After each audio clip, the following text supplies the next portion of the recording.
You're listening to A Chapter a Day, a daily podcast. The Bible comes alive as we read a chapter out loud each day. Hello, good evening. Welcome to A Chapter a Day. Tonight we are reading 1 Corinthians chapter 7. Here's what it says on marriage.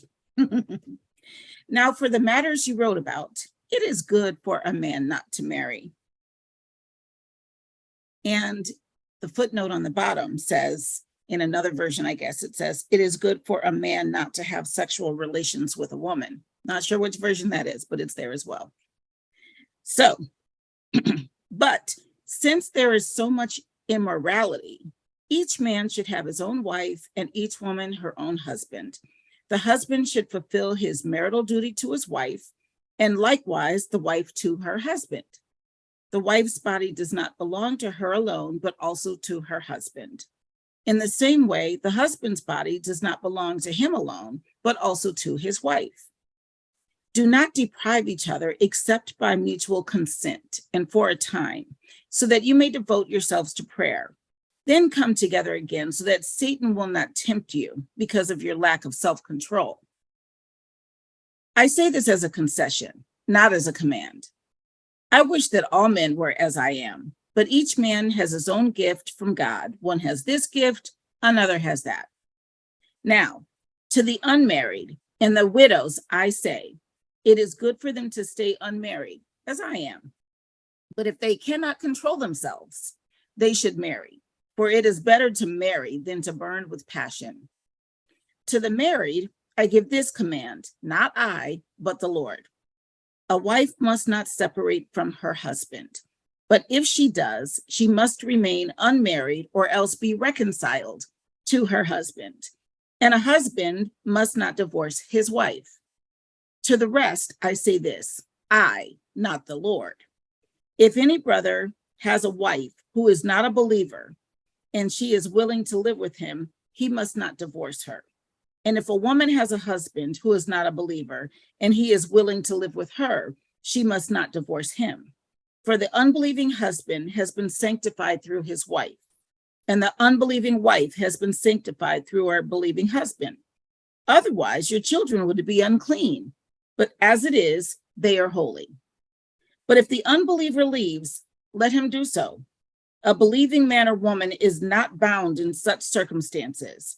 God has called us to live in peace. How do you know, wife, whether you will save your husband? Or how do you know, husband, whether you will save your wife? Oh, he's not going to answer that. He's saying that rhetorically. Let him go. Because how do you know, wife, whether you will save your husband? Or how do you know, husband, whether you will save your wife? Nevertheless, each one should retain the place in life that the Lord assigned him, and to which God has called him. This is the rule I lay down in all the churches. Was a man already circumcised when he was called? He should not become uncircumcised. Was a man uncircumcised when he was called? He should not be circumcised. Circumcision is nothing, and uncircumcision is nothing. Keeping God's commands is what counts. Each one should remain in the situation which he was in when God called him. That's interesting. Y'all read that? Each one should remain in the situation he was in when God called him. Were you a slave when you were called? Don't let it trouble you. Although if you can gain your freedom, if you can gain your freedom, do so. For he who was a slave when he was called by the Lord is the Lord's freedman. Similarly, he who was a free man when he was called is Christ's slave. You were bought at a price. Do not become slaves of men. Brothers, each man, as responsible to God, should remain in the situation God called him to. Now, about virgins, I have no command from the Lord, but I give a judgment as one who by the Lord's mercy is trustworthy. Because of the present crisis, I think that it is good for you to remain as you are. Are you married? Do not seek a divorce. Are you unmarried? Do not look for a wife. But if you do marry, you have not sinned. And if a virgin marries, she has not sinned. But those who marry will face many troubles in this life, and I want to spare you this. What I mean, brothers, is that time is short. From now on, those who have wives should live as if they had none. Those who mourn as if they did not. Those who are happy as if they were not. Those who buy something as if it were not theirs to keep. Those who use the things of the world as if not engrossed in them. For this world in its present form is passing away. I would like you to be free from concern. An unmarried man is concerned about the Lord's affairs, how he can please the Lord. But a married man is concerned about the affairs of this world, how he can please his wife, and his interests are divided. An unmarried woman or virgin is concerned about the Lord's affairs. Her aim is to be devoted to the Lord in both body and spirit. But a married woman is concerned about the affairs of this world, how she can please her husband. I am saying this for your own good, not to restrict you,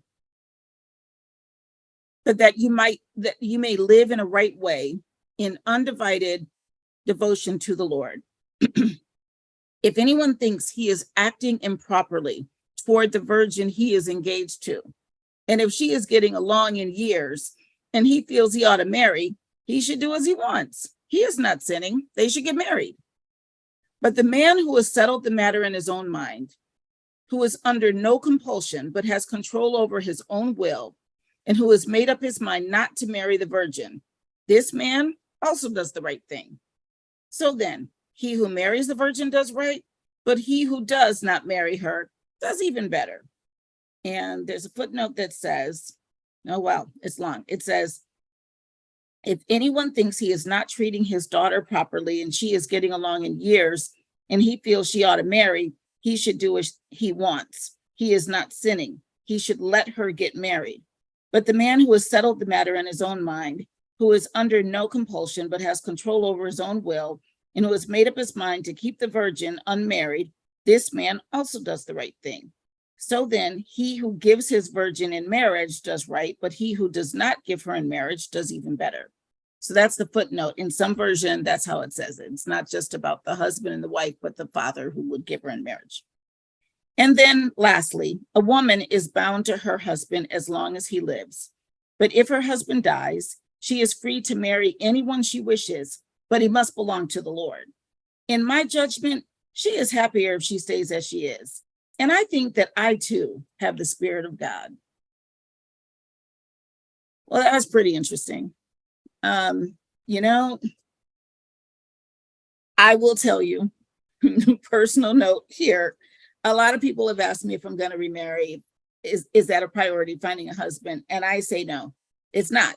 It would be great if I did, but I'm not looking for it. And it's specifically not because of the scripture, but the scripture describes how I feel. I'm about my purpose right now, and I don't want anything to distract me from that. So the man for me would have to be about his purpose and respect the fact that I'm about mine, and we could blend. But the man who would want me to turn my attention away from my purpose and primarily to him is not who I'm looking for.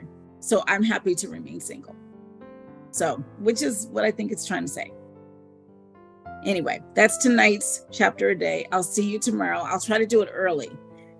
Chapter a day tomorrow. Have a good night.